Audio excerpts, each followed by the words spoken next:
Salve família vascaína, sejam bem-vindos a mais um giro de notícias do nosso Vascão. Tem notícia urgente para a gente dar aqui no vídeo de hoje, notícia que pode mudar aí completamente o cenário aí nessa disputa judicial entre o Vasco e a 777, então fica atento, fica até o final para você não perder aí os detalhes que a gente vai estar trazendo e também vamos falar um pouco aí sobre o último jogo treino, o último amistoso que o Vasco vai fazer antes do começo do Campeonato Brasileiro, da volta da Copa do Brasil e também da estreia da Copa Sul-Americana. Então fica com a gente aí para você acompanhar as notícias, as informações e as novidades. Peço para você não esquecer de deixar aquele joinha, deixar aquele like no nosso vídeo, que é super importante para o crescimento e para a divulgação aqui do nosso canal. E você que está chegando aqui pela primeira vez, quer ficar bem informado, quer ficar por dentro de tudo que acontece no dia a dia do nosso Vascão, vem fazer parte da nossa família. Ó. Corre lá embaixo do vídeo, clica naquele botão vermelho escrito inscreva-se, vem fazer parte aqui do maior canal de notícias do Vasco no YouTube e na internet brasileira. Combinado? Fechado?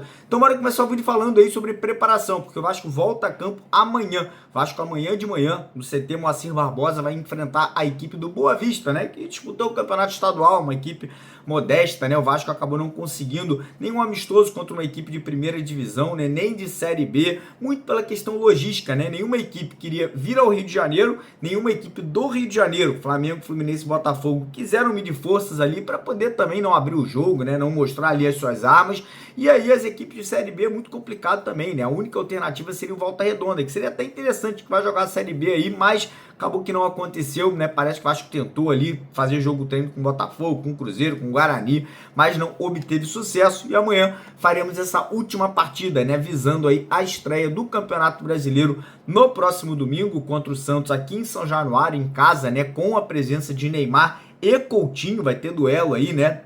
De ex-companheiros de seleção brasileira e também de Barcelona, mas como eu falei, amanhã esse jogo treino vai ser muito importante, vai ser a última chance do Carille conseguir implementar um sistema de jogo, né, um padrão tático, trazer mais intensidade para essa equipe e teremos caras novas, né? Teremos aí as voltas do Adson e do Estrela, que estavam desde o ano passado, né, sem jogar, se recuperando de lesões, né? O Estrela teve uma lesão no joelho e o Adson teve uma fissura, né, uma fratura ali da fíbula, né? Acabou fazendo cirurgia e se recuperou, agora está pronto para voltar. E também teremos as voltas do Felipe Coutinho, que teve um edema na coxa no clássico contra o Flamengo, e do Tietê, né, que acabou tendo um problema no joelho, né, e agora volta aí a ser relacionado para uma partida. Então estou muito curioso para ver como que o Carille vai montar essa equipe titular do Vasco para amanhã, né? Lembrando que os reforços recém-chegados foram utilizados no último amistoso, o Lloyd, o Garré, o Nuno, mas com o retorno desses atletas que eu acabei de citar, realmente fica a dúvida, né, como será que será montado esse meio de campo e esse ataque do Vasco aí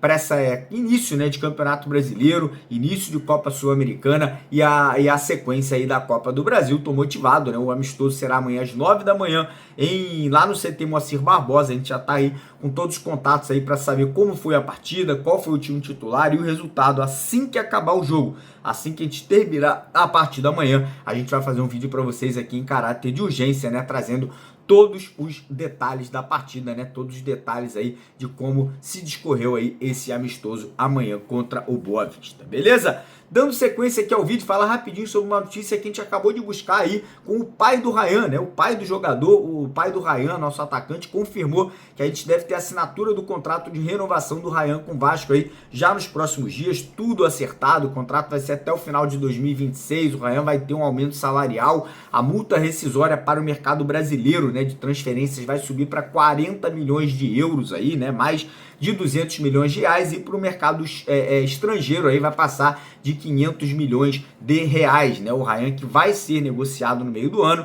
infelizmente, né, o Vasco não vai ter condições de manter o jogador, a não ser que a venda da SAF aconteça, mas a tendência é que isso não venha acontecer aí tão rápido assim. Então o Ryan deve ser negociado para que o Pedrinho, né, e toda ali a diretoria tenha condições de seguir mantendo o clube, pagando salários em dia, fazendo ali mais algumas contratações, né, e quem sabe aí investindo parte desse dinheiro também na reforma do CT Moacir Barbosa. Mas, dando sequência ao vídeo, cara, vamos falar agora sobre uma notícia que saiu agora no período da tarde, né? Parece que o prazo dado pela Justiça do Rio de Janeiro foi estendido e parece que a 777 entregou a documentação contendo nome do representante da empresa americana aqui no Brasil. Porém, algo realmente muito estranho foi entregue à Justiça do Rio de Janeiro, né? Parece que a 777 tem um novo dono, né? E ninguém sabia, ninguém foi informado, a Justiça, o Vasco, ninguém sabia de nada. E aí